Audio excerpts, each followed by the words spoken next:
huge stone wall built at the end of the driveway.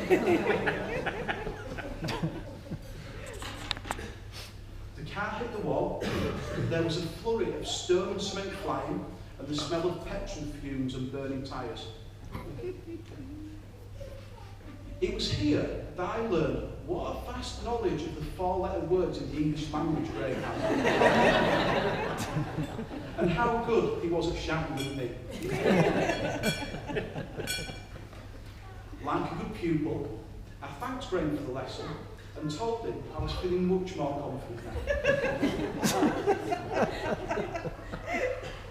And did he want me to try reversing the car back of the road towards my mum's new garage? He said no.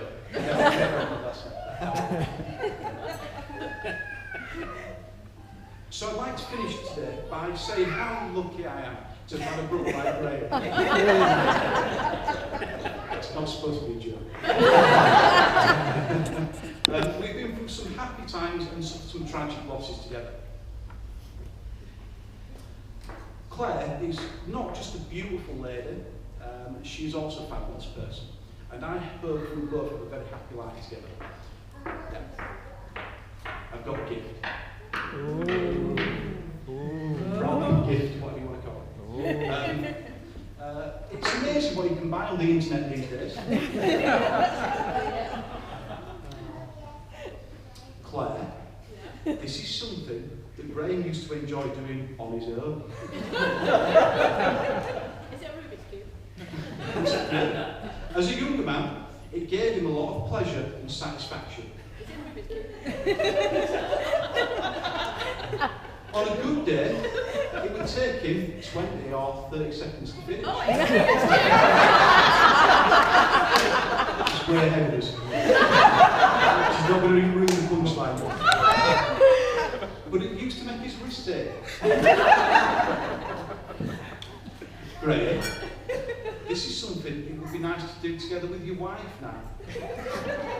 But you need to be patient. Don't get frustrated if it takes Claire a little bit longer than you to finish. That's right, yeah.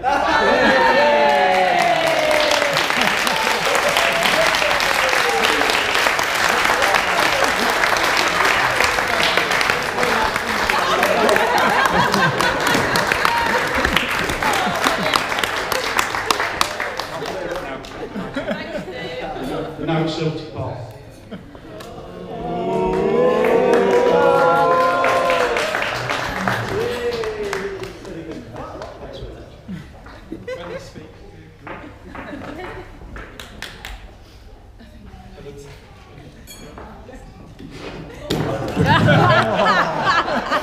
Top start. Even this comedy effect. It's not right. It does go in. Oh, yeah. Oh, You just have to do it. Can you hear me? yes. So,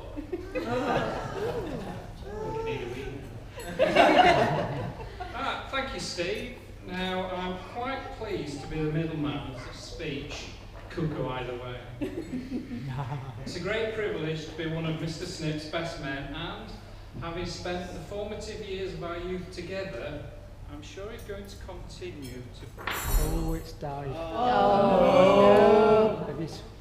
Oh, it's back on. Is it on? Yeah. Hello, I'm back. Yep. It's a great privilege to be one of Mr. Snip's best men, and having spent the formative years of our youth together, I'm sure he's going to continue to feel slightly on edge, following on from Steve's anecdotes. I first met Graham about 35. No. I first met Graham about 35 years ago at Venture Scouts, which back in the olden days was where you go to hang out if the park benches and swings were taken. I remember talking to Graham at the bottom of the stairs in the scout hut, where I think I might have asked him out on a date. I can still remember saying, "Do you want to go on a bike ride?" Well, we were 12, and he said yes. So I'd like to think that he's going to develop his love for cycling from our single special moment. Graham was schooled well in the art of board games, which made him very competitive, and I can remember playing Monopoly with him at my parents' for up to 8 hours and just wouldn't give up until he won. We both entered the world of work with Graham at the NatWest Bullion office, which meant he always had some money. And it wasn't long before we progressed to owning cars. Although, just as a side note, I can remember one of our friends who passed his test before us might have had an influence on our choice in car colours. So somebody in this room hand-painted his Vauxhall Chevette in a very choice colour, didn't they? What colour was that? Beige. Beige, yes. So, embracing the 80s and its colour schemes, I had a silver metallic green Vauxhall Astra, which lasted, and Graham began with a gold beige Ford Escort with silver alloy wheels. Graham was happy to be seen in public driving this. Unfortunately, someone stole it and set fire to it. Or was it the beige Vauxhall Cavalier? Yes. It was. The car disasters went on from there, and we learned many things, didn't we?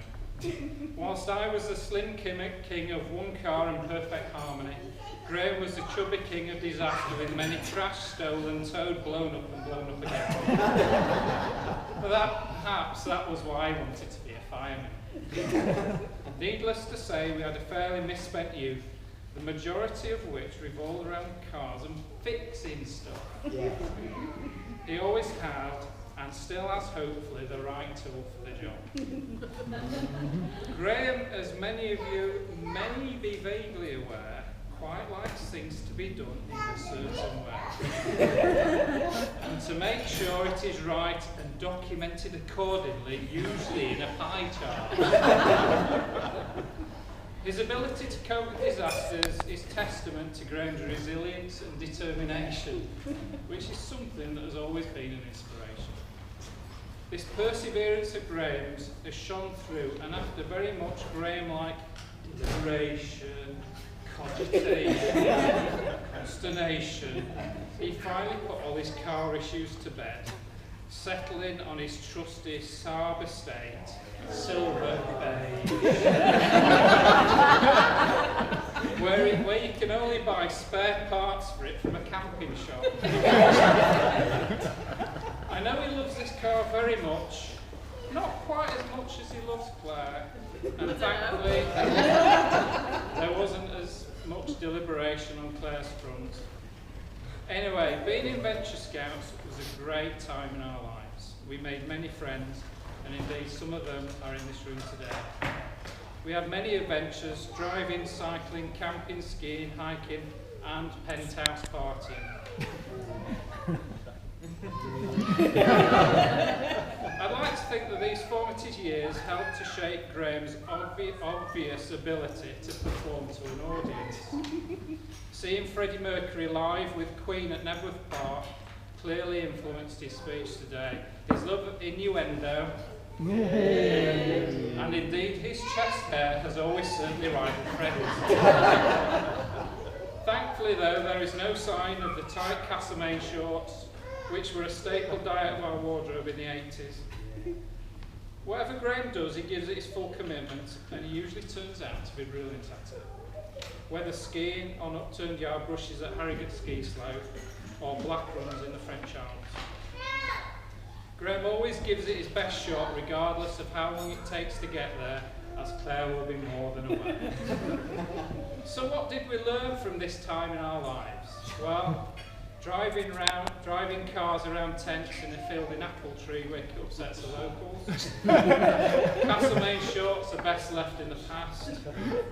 On the first day of a holiday in Mallorca, no sun cream is a very bad idea. Driving your car into a farmer's Land Rover is a bad idea.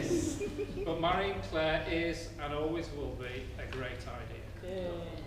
So, everything has been marvellous so far.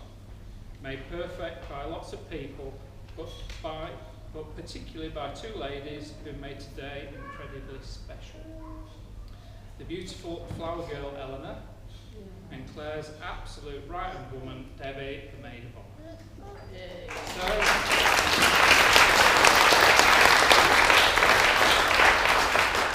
So before I hand over to my learned colleague Rick, I'd just like to raise a toast. So please join me in standing and raising a toast to these special ladies.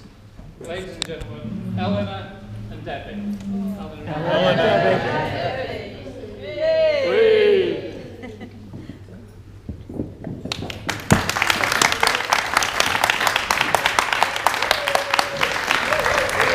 Do you want me to keep doing it on there in case that... Mind you, so. No pressure. Food after this. Is it still going? Yeah. Can you hear me now? Is that all right? Yeah. Right. I'll try to be brief so you can get on with your food and onto the important stuff. Okay then. Now that we've heard all about Graham's achievements from his past, which I'm surprised took that long to be perfect, it's time to look at the latest stages in his life and what he's got to look forward to now. I first met Graham when he came to work as a driver at Homes in Geyser. His first trip out with me was a good sign of things to come. Our first drop was in Bradford, so I let him drive us there to get a feel for the van and so I could assess his ability. Everything seemed to go fine, but when we arrived, I was puzzled as to the reason for a large cloud of smoke building up around the cab. And it was only when I looked down between the seats that I saw he'd actually left the handbrake on the entire way there.